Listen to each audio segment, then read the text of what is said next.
What's up, y'all? Long time no see. Where have I been the past 2 weeks? I've been here, okay? Living in this garage. No, I'm lying. But, okay, so here I am in this garage. As you can see, it's a mess. It was actually much more worse than what it is. But what I'm trying to do is set this up as a studio. So I have to organize this more.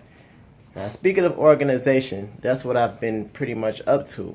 So over the past 2 weeks, on a YouTube channel, I've been talking about NoFap, and what I'm doing is that I'm transitioning in how we can use our NoFap superpowers to get more done in life.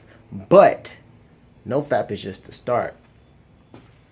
The second part and the main principle of accomplishing anything in life is going to come down to being productive. So these past 2 weeks I've been working on my concept, my theories, and my ideas, and all the knowledge that I've gained through reading and personal experience, and put together a whole process of how to be productive in life. That's what I've been working on. But the thing is, though I've been working on a book and a course about being productive, I wasn't being productive because I wasn't feeling inspired to really create.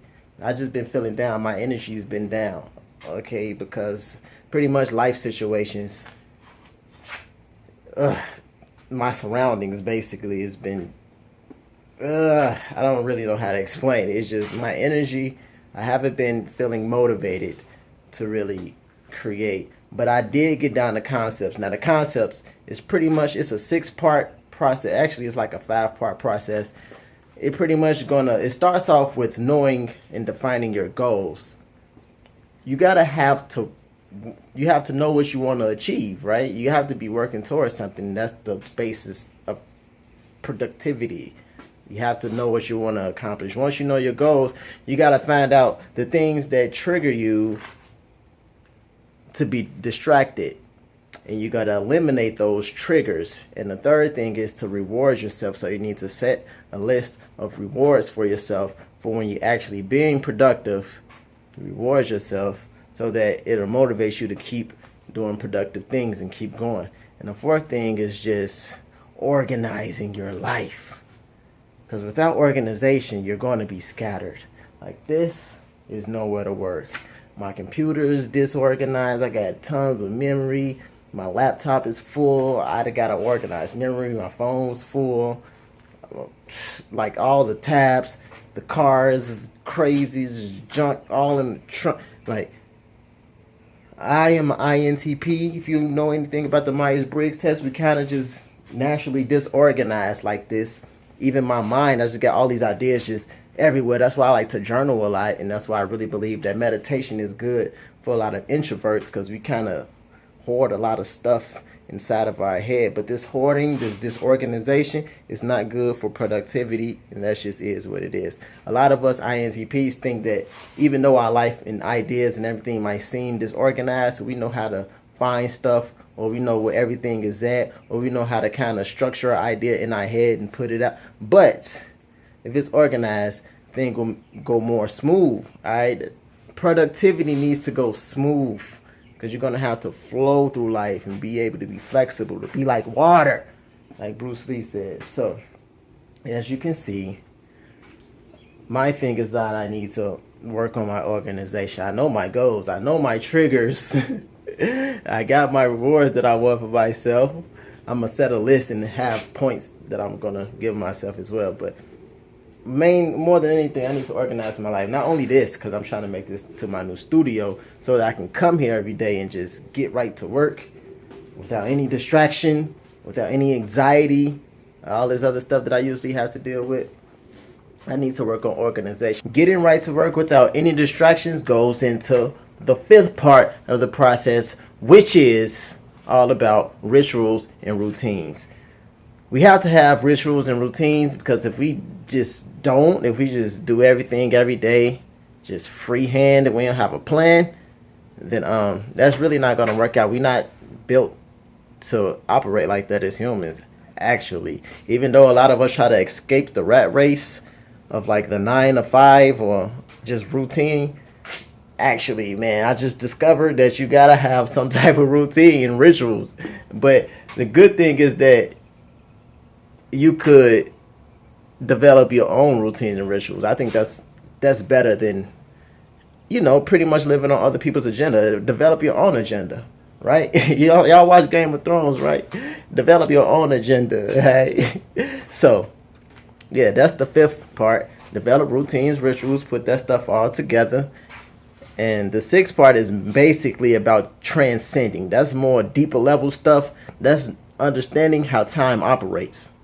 Like understanding it with your intuition and seeing time is actually only always the present moment. And this present moment is the thing that's always forming the future. So you have to transcend time.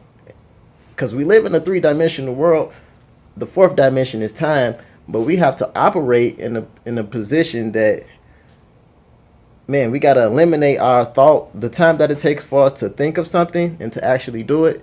We got to decrease that dramatically because we got to be living present. A lot of us, we just live in our head. We plan, we procrastinate. No. That's something that you just can't do. Not often. You might just do it because you're human. But when you productive, like when we get in a state of emergency, that's when that procrastination shit just ends, right? Like when you got an emergency, that's when you ain't thinking, you just moving off of instinct, right? You go back to the lizard. What's that, lizard brain? One of them brains. Like when you just instinctually just doing stuff. That's the point that we got to get to. Because as you transcend time, then you being more present. And since you're doing those rituals and working towards that goal, not being distracted by those triggers, then you're manifesting the future that you want from being that productive. See, like I said, that's one of the more deeper level things that I really want to take my time to explain. I won't really even mention it here, but yeah, that's what I've been working on. That's the process, and that's what I'm finna document myself doing. So stay tuned.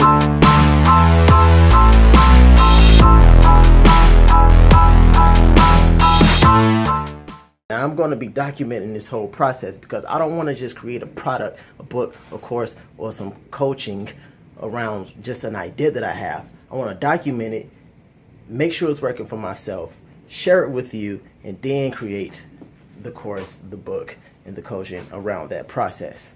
So, yes, and the crazy thing is I could have been done with this over these past 2 weeks, but like I said, I wasn't feeling motivated or inspired.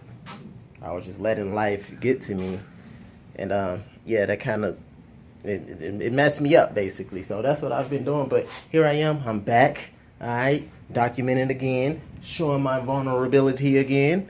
Yes, here it is, world. Look, this is a mess. All right, this is a mess. This is the type of stuff I have to deal with. Another thing, I want y'all to comment. Let me know. Hit me in a message, something.